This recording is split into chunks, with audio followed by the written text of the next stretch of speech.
شروع اللہ کا نام لے کر جو بڑا مہربان نہایت رحم والا ہے۔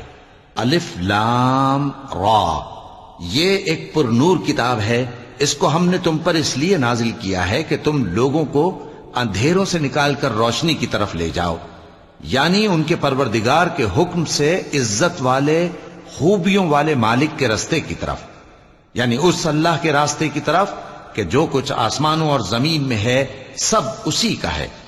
اور ان کافروں کے لیے عذاب شدید کی وجہ سے تباہی اور بربادی مقدر ہے، جو آخرت کے مقابلے میں دنیاوی زندگی کو پسند کرتے اور لوگوں کو اللہ کے راستے سے روکتے اور اس میں کجی چاہتے ہیں۔ یہ لوگ بڑے دور کی گمراہی میں ہیں، اور ہم نے کوئی پیغمبر نہیں بھیجا مگر وہ اپنی قوم کی زبان بولتا تھا تاکہ انہیں احکام الہی کھول کھول کر بتا دے۔ پھر اللہ جسے چاہتا ہے گمراہ رہنے دیتا ہے اور جسے چاہتا ہے ہدایت دیتا ہے، اور وہ غالب ہے، حکمت والا ہے۔ اور ہم نے موسیٰ کو اپنی نشانیاں دے کر بھیجا کہ اپنی قوم کو تاریکیوں سے نکال کر روشنی میں لے جاؤ اور ان کو اللہ کے دن یاد دلاؤ، اور اس میں ان لوگوں کے لیے جو صابر و شاکر ہیں نشانیاں ہیں۔ اور جب موسیٰ نے اپنی قوم سے کہا کہ اللہ نے جو تم پر مہربانیاں کی ہیں ان کو یاد کرو، جبکہ اس نے تم کو فرعون کی قوم سے رہائی بخشی، وہ لوگ تمہیں برے برے عذاب دیتے تھے اور تمہارے بیٹوں کو مار ڈالتے تھے اور تمہاری لڑکیوں کو زندہ رہنے دیتے تھے، اور اس میں تمہارے پروردگار کی طرف سے بڑی آزمائش تھی۔ اور جب تمہارے پروردگار نے تم کو آگاہ کیا کہ اگر شکر کرو گے تو میں تمہیں زیادہ دوں گا، اور اگر ناشکری کرو گے تو یاد رکھو کہ میرا عذاب بھی سخت ہے۔ اور موسیٰ نے صاف صاف کہہ دیا کہ اگر تم اور جتنے اور لوگ زمین میں ہیں سب کے سب ناشکری کرو تو بھی اللہ بے نیاز ہے، قابل تعریف ہے۔ بھلا تم کو ان لوگوں کے حالات کی خبر نہیں پہنچی جو تم سے پہلے تھے، یعنی نوح اور عاد اور سمود کی قوم اور جو ان کے بعد تھے، جن کا علم اللہ کے سوا کسی کو نہیں۔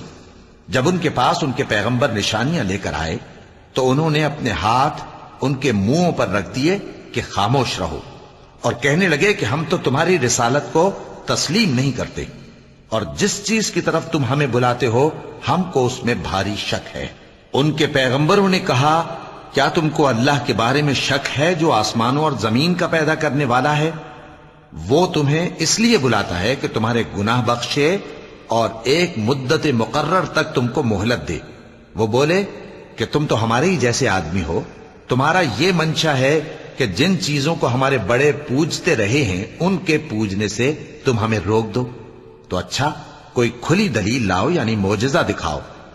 پیغمبروں نے ان سے کہا کہ ہاں ہم تمہارے ہی جیسے آدمی ہیں، لیکن اللہ اپنے بندوں میں سے جس پر چاہتا ہے نبوت کا احسان کرتا ہے، اور ہمارے اختیار کی بات نہیں کہ ہم اللہ کے حکم کے بغیر تم کو تمہاری فرمائش کے مطابق معجزہ دکھائیں۔ اور اللہ ہی پر مومنوں کو تو بھروسہ رکھنا چاہیے، اور ہم کیوں اللہ پر بھروسہ نہ رکھیں حالانکہ اس نے ہم کو ہمارے دین کے سیدھے رستے بتائے ہیں، اور جو تکلیفیں تم ہم کو دیتے ہو اس پر ہم صبر کریں گے، اور اہل توکل کو تو اللہ ہی پر بھروسہ رکھنا چاہیے۔ اور جو کافر تھے انہوں نے اپنے پیغمبروں سے کہا کہ یا تو ہم تم کو اپنے ملک سے باہر نکال دیں گے یا تم ہمارے مذہب میں واپس آ جاؤ۔ پس ان کے پروردگار نے ان کی طرف وحی بھیجی کہ ہم ظالموں کو ہلاک کر دیں گے اور ان کے بعد تم کو اس زمین میں آباد کر دیں گے۔ یہ اس شخص کے لیے ہے جو قیامت کے روز میرے سامنے کھڑے ہونے سے ڈرے اور میرے عذاب سے خوف کرے۔ اور پیغمبروں نے اللہ سے فتح چاہی اور ہر سرکش ضدی نامراد رہ گیا۔ اس کے پیچھے دوزخ ہے اور اسے پیپ والا پانی پلایا جائے گا، وہ اس کو گھونٹ گھونٹ کر کے پیے گا اور گلے سے نہیں اتار سکے گا، اور ہر طرف سے اسے موت آ رہی ہوگی مگر وہ مرنے میں نہیں آئے گا، اور اس کے بعد سخت عذاب ہوگا۔ جن لوگوں نے اپنے پروردگار سے کفر کیا ان کے اعمال کی مثال راکھ کی سی ہے کہ آندھی کے دن اس پر زور کی ہوا چلے جو اسے اڑا لے جائے۔ اسی طرح جو کام وہ کرتے رہے ان پر ان کو کچھ قابو نہ ہوگا۔ یہی تو پرلے سرے کی گمراہی ہے۔ کیا تم نے نہیں دیکھا کہ اللہ نے آسمانوں اور زمین کو تدبیر سے پیدا کیا ہے؟ اگر وہ چاہے تو تم کو نابود کر دے اور تمہاری جگہ نئی مخلوق پیدا کر دے، اور یہ اللہ کو کچھ بھی مشکل نہیں۔ اور قیامت کے دن سب لوگ اللہ کے سامنے کھڑے ہوں گے تو غریب پیروکار بڑے بن بیٹھنے والوں سے کہیں گے کہ ہم تو تمہارے پیرو تھے، کیا تم اللہ کا کچھ عذاب ہم پر سے دفع کر سکتے ہو؟ وہ کہیں گے کہ اگر اللہ ہم کو ہدایت کرتا تو ہم تم کو ہدایت کرتے۔ اب ہم گھبراہٹ ظاہر کریں یا صبر کریں، ہمارے حق میں برابر ہے، کوئی جگہ رہائی کی ہمارے لیے نہیں ہے۔ اور جب حساب کتاب کا کام فیصل ہو چکے گا تو شیطان کہے گا جو وعدہ اللہ نے تم سے کیا تھا وہ تو سچا تھا، اور جو وعدہ میں نے تم سے کیا تھا وہ جھوٹا تھا، اور میرا تم پر کسی طرح کا زور نہیں تھا۔ ہاں، میں نے تم کو گمراہی اور باطل کی طرف بلایا تو تم نے جلدی سے اور بے دلیل میرا کہنا مان لیا۔ تو آج مجھے ملامت نہ کرو، اپنے آپ ہی کو ملامت کرو۔ نہ میں تمہاری فریاد رسی کر سکتا ہوں اور نہ تم میری فریاد رسی کر سکتے ہو۔ میں اس بات سے انکار کرتا ہوں کہ تم پہلے مجھے شریک بناتے تھے۔ بے شک جو ظالم ہیں ان کے لیے درد دینے والا عذاب ہے۔ اور جو ایمان لائے اور عمل نیک کرتے رہے وہ بہشتوں میں داخل کیے جائیں گے جن کے نیچے نہریں بہہ رہی ہیں۔ اپنے پروردگار کے حکم سے وہ ہمیشہ ان میں رہیں گے، وہاں وہ ہر ملاقات پر ایک دوسرے کو سلام کہیں گے۔ کیا تم نے نہیں دیکھا کہ اللہ نے کلمہ طیبہ کی کیسی مثال بیان فرمائی ہے؟ وہ ایسی ہے جیسے پاکیزہ درخت جس کی جڑ مضبوط ہو اور شاخیں آسمان میں پھیلی ہوں۔ وہ اپنے پروردگار کے حکم سے ہر موقع پر پھل لاتا ہو، اور اللہ لوگوں کے لیے مثالیں بیان فرماتا ہے تاکہ وہ نصیحت حاصل کریں۔ اور ناپاک بات یعنی غلط عقیدے کی مثال ناپاک درخت کی سی ہے کہ وہ زمین کے اوپر ہی سے اکھیڑ کر پھینک دیا جائے، اس کو ذرا بھی قرار و ثبات نہیں۔ اللہ مومنوں کے دلوں کو صحیح اور پکی بات سے دنیا کی زندگی میں بھی مضبوط رکھتا ہے اور آخرت میں بھی رکھے گا، اور اللہ بے انصافوں کو گمراہ کر دیتا ہے، اور اللہ جو چاہتا ہے کرتا ہے۔ کیا تم نے ان لوگوں کو نہیں دیکھا جنہوں نے اللہ کے احسان کو ناشکری سے بدل دیا اور اپنی قوم کو تباہی کے گھر میں لا اتارا، یعنی دوزخ میں کہ سب ناشکرے اس میں داخل ہوں گے، اور وہ برا ٹھکانہ ہے۔ اور ان لوگوں نے اللہ کے شریک مقرر کیے کہ لوگوں کو اس کے رستے سے گمراہ کریں۔ کہہ دو کہ چند روز فائدے اٹھا لو، آخر کار تم کو دوزخ کی طرف لوٹ کر جانا ہے۔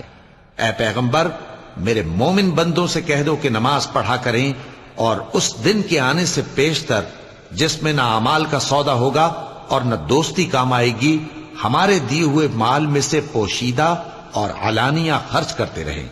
اللہ ہی تو ہے جس نے آسمانوں اور زمین کو پیدا کیا اور آسمان سے مے برسایا، پھر اس سے تمہارے کھانے کے لیے پھل پیدا کیے اور کشتیوں اور جہازوں کو تمہارے زیر فرمان کیا تاکہ وہ سمندر میں اس کے حکم سے چلیں، اور نہروں کو بھی تمہارے زیر فرمان کیا، اور سورج اور چاند کو تمہارے لیے کام میں لگا دیا کہ دونوں دن رات ایک ڈگر پر چل رہے ہیں، اور رات اور دن کو بھی تمہاری خاطر کام میں لگا دیا، اور جو کچھ تم نے مانگا سب میں سے تم کو عنایت کیا۔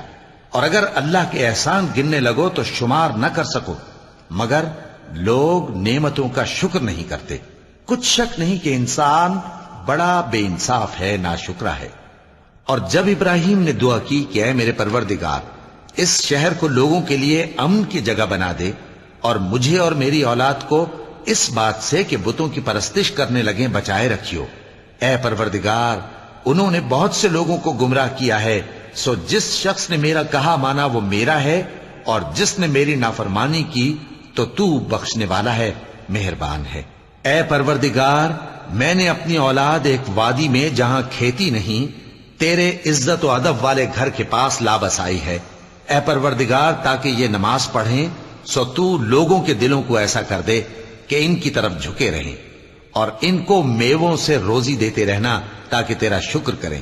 اے پروردگار، جو بات ہم چھپاتے اور جو ظاہر کرتے ہیں تو سب جانتا ہے، اور اللہ سے کوئی چیز مخفی نہیں، نہ زمین میں نہ آسمان میں۔ اللہ کا شکر ہے جس نے مجھ کو بڑی عمر میں اسماعیل اور اسحاق بخشے، بے شک میرا پروردگار دعا سننے والا ہے۔ اے پروردگار، مجھ کو ایسی توفیق عنایت کر کہ نماز پڑھتا رہوں، اور میری اولاد کو بھی یہ توفیق بخش۔ اے پروردگار، میری دعا قبول فرما۔ اے پروردگار، حساب کتاب کے دن میری اور میرے ماں باپ کی اور مومنوں کی مغفرت کیجو۔ اور مومنوں، یہ نہ سمجھنا کہ یہ ظالم جو کام کر رہے ہیں اللہ ان سے بے خبر ہے۔ وہ ان کو اس دن تک مہلت دے رہا ہے جبکہ دہشت کے سبب آنکھیں پھٹی کی پھٹی رہ جائیں گی اور لوگ سر اٹھائے ہوئے میدان قیامت کی طرف دوڑ رہے ہوں گے۔ ان کی نگاہیں خود اپنی طرف لوٹ نہ سکیں گی اور ان کے دل مارے خوف کے ہوا ہو رہے ہوں گے۔ اور لوگوں کو اس دن سے آگاہ کر دو جب ان پر عذاب آ جائے گا۔ تب ظالم لوگ کہیں گے کہ اے ہمارے پروردگار، ہمیں تھوڑی سی مہلت عطا کر تاکہ ہم تیری دعوت توحید قبول کریں اور تیرے پیغمبروں کے پیچھے چلیں۔ تو جواب ملے گا، کیا تم پہلے قسمیں نہیں کھایا کرتے تھے کہ تم کو اس حال سے جس میں تم ہو زوال نہیں ہوگا؟ اور جو لوگ اپنے آپ پر ظلم کرتے تھے تم ان کے مکانوں میں رہتے تھے، اور تم پر ظاہر ہو چکا تھا کہ ہم نے ان لوگوں کے ساتھ کس طرح کا معاملہ کیا تھا، اور تمہارے سمجھانے کے لیے مثالیں بیان کر دی تھیں۔ اور انہوں نے بڑی بڑی تدبیریں کی، اور ان کی سب تدبیریں اللہ کے ہاں لکھی ہوئی ہیں۔ گو وہ تدبیریں ایسی غضب کی تھیں کہ ان سے پہاڑ بھی ٹل جائیں۔ تو ایسا خیال نہ کرنا کہ اللہ نے جو اپنے پیغمبروں سے وعدہ کیا ہے وہ اس کے خلاف کرے گا۔ بے شک اللہ زبردست ہے، بدلہ لینے والا ہے۔ جس دن یہ زمین دوسری ہی زمین بنا دی جائے گی اور آسمان بھی بدل دیے جائیں گے اور سب لوگ اللہ کے سامنے نکل کھڑے ہوں گے، جو یکتا ہے بڑا زبردست ہے۔ اور اس دن تم گناہگاروں کو دیکھو گے کہ زنجیروں میں جکڑے ہوئے ہیں، ان کے کرتے تارکول کے ہوں گے اور ان کے چہروں کو آگ لپٹ رہی ہوگی، یہ اس لیے کہ اللہ ہر شخص کو اس کے اعمال کا بدلہ دے۔ بے شک اللہ جلد حساب لینے والا ہے۔ یہ قرآن لوگوں کے نام اللہ کا پیغام ہے تاکہ ان کو اس سے ڈرایا جائے اور تاکہ وہ جان لیں کہ وہی اکیلا معبود ہے، اور تاکہ اہل عقل نصیحت حاصل کریں۔ صدق اللہ العظیم۔